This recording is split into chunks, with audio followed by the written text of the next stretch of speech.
Gubble is a retro game that I found through complete coincidence pretty much. Nowadays, Gubble is kind of just relegated to a Scott the Wise joke. Like if you say Gubble to someone, they'll think you're referring to Scott the Wise. But I'm just trying to talk about Gubble. Well, today I'm going to educate the masses about Gubble. Maybe we're all missing out on an interesting game, and I was able to get a free copy of the game while trying to find information on it. So let's give it a look. But before I do that, I should briefly talk about the conception of Gubble. So Gubble is a game developed by Actual Entertainment with a selling point of non-violent gameplay. One of the developers and the one I associate the game is Franz Lazinger, who developed Crystal Castles, which you might be familiar with. The soundtrack was composed by Seppo Herm. While Gubble doesn't have an epic development history, it is nice and humble. Did somebody say Gubble? Yeah, I thought you were done with Gubble. You want to tag along with me and review Gubble 1 and the rest of the series? I mean, you did kind of leave off on a bit of a cliffhanger. But will I review the second Gubble? No. Well, you said Gubble. No one said Gubble in about 18 months at this point. So I guess we should start with Gubble 1. I'll be playing the version released on Steam. I received a copy of it for free, so I guess I should clarify that, which means yes, I did not spend money on Gubble. But you did buy the PS1 version, right? Yep, I bought the PS1 version, but the PS1 version is for later. Let's get back to the PC release. So how do you play Gubble? You move around tapping on tools to remove screws, wood, nails, and whatever else is on the ground. Getting hit by an enemy will damage you. If you're on a tool, you get knocked off. If you take enough damage, you die. Using your jetpack, you can go across gaps, over enemies, and use it to get off your tool. The game also allows you to use power-ups that restore your health, speed you up, or stop time. I barely use them though because the power-ups are useless.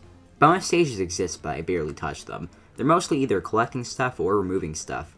Hey, by the way, Amiiben, does Gubble have a story? Sure does. I didn't touch on this in my old video, but in the game files there's a PDF containing all the lore for this game. Wow, this story really is something. To sum it up pretty much, Gubble is mistaken for another Gubble who is a workman, and he must clean up and remove the screws from these planets. It's actually a little intriguing how this game has a bit of a lore behind it instead of just being like, hey, look at me, I'm Gubble solving puzzles as Gubble. Anyway, should we dive into the game? Why not? The first 3 worlds of Gubble aren't really noteworthy, they kind of just happen. Nothing in them is really offensively bad here, though nothing insanely good happens either. The levels are usually pretty balanced, the game also slowly introduces concepts to the player until everything is introduced. After that, Gubble mostly just ramps up the difficulty. World 1 and 2 are the perfect balance of being fair yet at times a little challenging if you keep messing up. I wouldn't really call World 1, 2, and 3 masterpieces of game design, but I like them a lot more than most of what comes after. I like the first couple of worlds. No matter what the level design is, this game has a solid engine and it feels good to play and control. No matter what Gubble is taken apart, each and every tool feels different, and the intro to them in these levels is quite fun and a good start to the game. But also these bonuses in bots that can reward you with power-ups if completed. Those are a pretty good extra challenge here in the beginning of the game. The game engine definitely is solid and usually pretty reliable. While playing this game, I never encountered any glitches besides one where if I exited full screen, the game would then display only half of the window. You mentioned the bonus Zimbots, which is good because I barely touched them. While I like Gubble, the bonus Zimbots just usually weren't super entertaining to me personally, and the power-ups were kind of useless to me. So my solution was to ignore them. Then we get to World 4 and the game gets so much better. In fact, I want to highlight one level in particular that I think is one of the high points of this game. I had a great time with level 38. In level 38, you're using springs, different tools, and dodging enemies. It combines everything that makes Gubble fun into one great level. The difficulty is perfect here. If you're smart and plan your moves out, you'll succeed and you won't die. But if you don't think about what you do, odds are you'll have to replay the level to beat it. This is Gubble at its best because of all of this. World 4 overall showcases great design like this a ton. I could probably list off every great World 4 level, but then I'll just start to sound redundant as I explain the same things over and over. So the main takeaway you should have is that World 4 is awesome. By World 5 though, I started to feel like maybe the game was longer than I initially thought. I'd assumed Gubble is like a short game with 5 worlds at most. During World 5, I realized this game isn't ending anytime soon, and that started the beginning of the end for me. If the game has more worlds left, how is World 5 the beginning of the end? Well, you see, by World 5 there starts to be a dip in quality. Some levels begin to feel too frustrating. Gubble doesn't become too frustrating overall though until World 7, where I realized this game is starting to become a downward spiral. There's still occasional bright spots with good levels, but as the game progresses, more and more frustrating levels start to show up. Until you dive into World 8, where the real hell begins.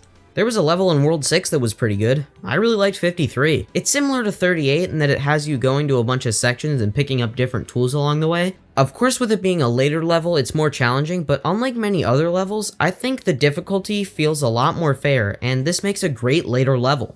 The biggest problem is how at the end of the game it just throws projectiles at you all the time. When it isn't throwing projectiles at you, the game is throwing way too enemies at you.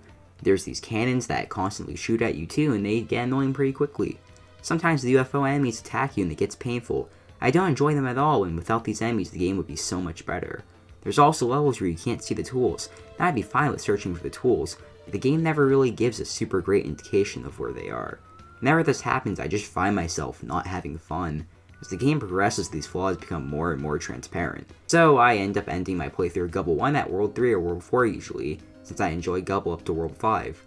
Or at least I do for any playthroughs outside of this video where I did beat the game. World 5 isn't bad either, but the cracks start to show. Overall, it means that the game is extremely flawed for me personally, because I really like most of the first parts of it, but then towards the halfway point it dips in quality until the ending just feels like hell.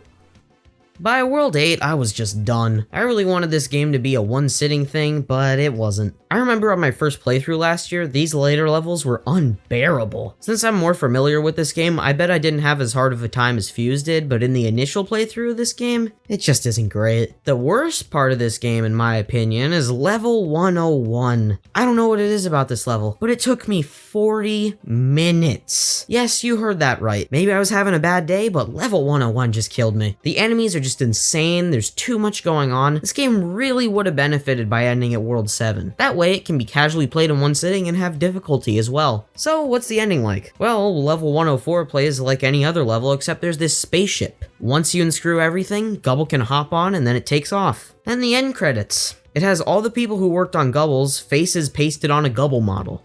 There's also this boss. In the bonus Zimbot at level 102, there's this weird orange monster. I don't know why it's here. It's really out of place. I know this gets thrown around a lot, but it looks like it was made in MS Paint. One ending to this strange game. Gubble 1 declined in quality hard towards the end, but the first couple of levels are easily worth playing.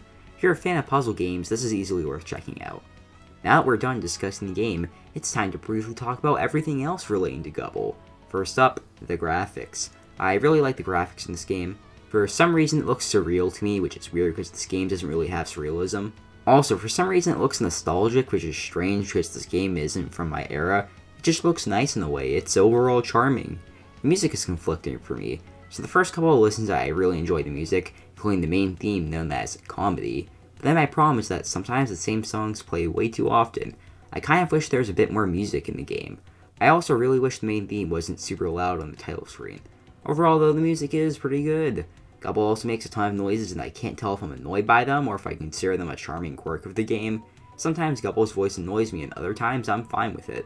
The graphics? They're alright. I wouldn't say they're good, but they certainly are surreal. I really like the direction they took with the enemy design, but everything is covered in random textures. Like, why does the Gubble logo have tree bark on it? That makes no sense. But overall, the graphics and art is alright. I like Gubble's design, and some of the backgrounds are nice to look at. In my old review, I mentioned I didn't like the music, and that still kinda applies. Gonna be honest, I kinda hate midis, especially some instruments like brass. But now re-listening to them, some of those compositions aren't that bad. I especially like the tracks Mama and Danjero. I'd say the main theme is my least favorite. It's way overused, and I don't like how clashing it sounds. But overall, the soundtrack on PC is just kinda okay. The music is composed well, but it's held back by the kinda bad instruments. However, this game saw a port on home console which doesn't support MIDI, and that music sounds a whole lot better there. But what if you want to play Gubble on the TV? Well, in 2002, ZeniMax gave you a solution on the PS1. So how is Gubble on the PS1? As we know, a lot of home console 90s PC ports are usually really bizarre. Well, Gubble on PS1 is a great conversion of the game.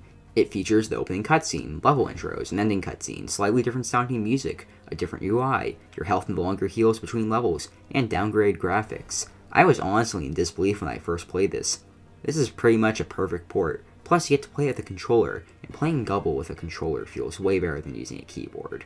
I don't know what to say. Pretty much all of my criticisms and compliments for Gubble on PC apply here.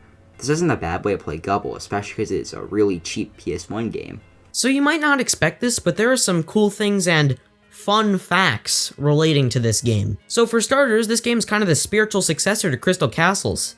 They were both made by Franz Lazinger and have very similar gameplay. In fact, I'm most certain this is the case. I don't think you can accidentally make the same game twice, right? There's also a canceled mobile Endless Runner spin-off called Gubble Vacation Rush. It was available to play at some mobile game convention, but never released. Also, in the files to the HD version of Gubble, you can find a whole bunch of assets for the game. These were really fun to look through. It has all the models of the enemies and tools, and even high-quality Gubble renders. You can also listen to all the MIDIs and WAVs from the game, meaning we can get every Gubble voice line. They look kinda pretty without everything going on, and the unused ones left in by the devs are quite interesting. Guile does rock. After all that happened with Gubble 1, including its PS1 port and other PC versions, we can finally make our way to the mythical and elusive Gubble II. Finally! I can now be held accountable for false advertising. Yep, so I'll see you in court. Get ready for the lawsuit on September 16th, 2021. Anyway, so Gubble II. Gubble II is possibly one of the most frustrating games I've played in a while. It isn't the worst game ever, but it does so much right, yet so much wrong. One of the interesting aspects of Gubble II is that it seems like an entirely different team might have handled this one. Gubble II features Gubble moving differently through walking, crouching, and jumping, but it's the same Gubble you know and love or tolerate. Gubble II mostly changes it up as far as the structure goes, with you now being able to pick from more levels at the same time. The levels themselves start off great. Gubble II is promising at first. It controls better, it looks better, and the level designs are overall more fair and fun. For example, there's these 3 projectiles that do different things to you, such as slowing you down or disabling your jump. If you get hit by one, you usually get stuck for a while and it's not fun struggling to get out.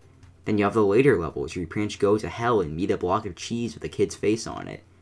Then our game soft locked and we couldn't play the rest, so our playthrough ended towards the end of hell. Overall, Gubble II is really disappointing to me because it has so much potential here. There's so many good concepts Gubble II has in the first couple of levels to pull them off. This game feels so much more fleshed out, but towards the end it becomes tedious and overly difficult. Gubble 1 and 2 both had the same faults at the end, but Gubble 2 gets problematic quickly, and Gubble 1 is easier to purchase, so I think I'd recommend Gubble 1 over Gubble 2.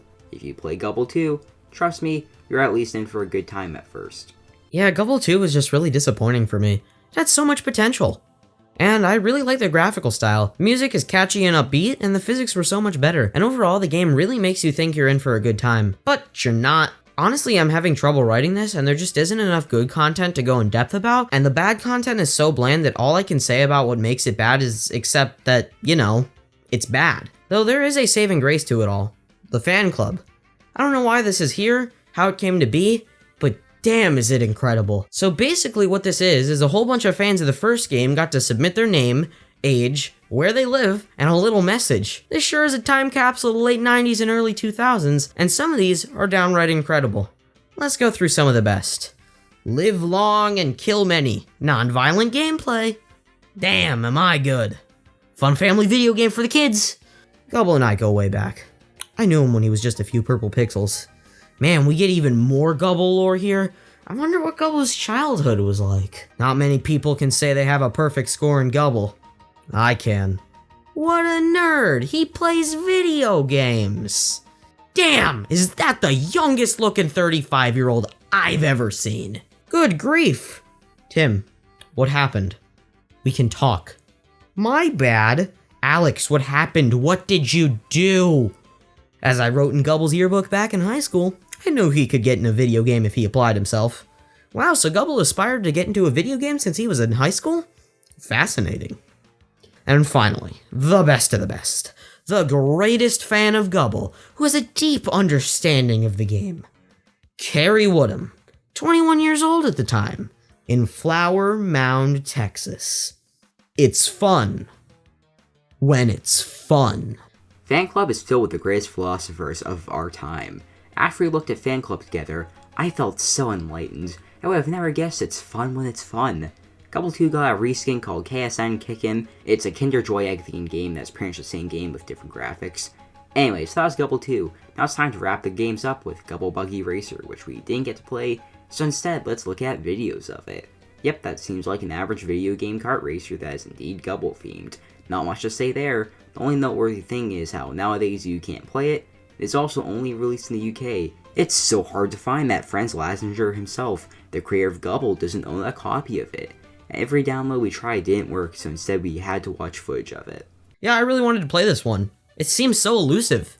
There's no info on it. Like, at all, and it's super rare. I really like odd kart racers, and judging by the footage online, the graphics are pretty cool, and I think they reused music from Gubble II? I don't know. Kinda disappointed I couldn't get to play this one, but it couldn't have been that great. Along with Gubble II, I could not find any copies of this game on eBay. It looks like none were sold or even completed for a long while. However, Chaos and Kickin' is available on eBay, so that's something. Really, the entire Gubble series except for the PS1 version is hard to find. Like, that port alone is the only reason I know about the games, and I found it by chance at a convention. But honestly, I'm glad I found it. Well, at first, Gubble 1 seems just alright. Going back, most of it is designed very well, and playing Gubble 2 gave me a better appreciation of the original. I really like Crystal Castles, and Franz Lassinger has made some pretty great games.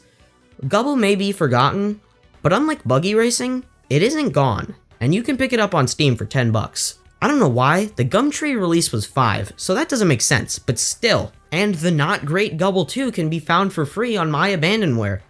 Although uncommon, the PS1 port can be found for under $10. I really think I was too harsh on this series at first. It was my first review, and I had no clue what I was doing, but I'm glad I got to revisit it. Checking out the entire Gubble series was an interesting time. I don't think any of them are masterpieces, but it's an interesting series that is worth checking out. If anyone watching somehow has Gubble Buggy Racer, please let me know. I'd love to have the game. My Twitter DMs are open if you happen to have it. Anyway, thanks for coming on, Amiiben, and if you all enjoyed this video, maybe subscribe to the lab. He only has like 5 subscribers. Also, we did a video on Japanese exclusive Tetris games on Amiiben's channel, so you should go check that out if you haven't yet. Anyway, I'm Fuse, signing out. See ya.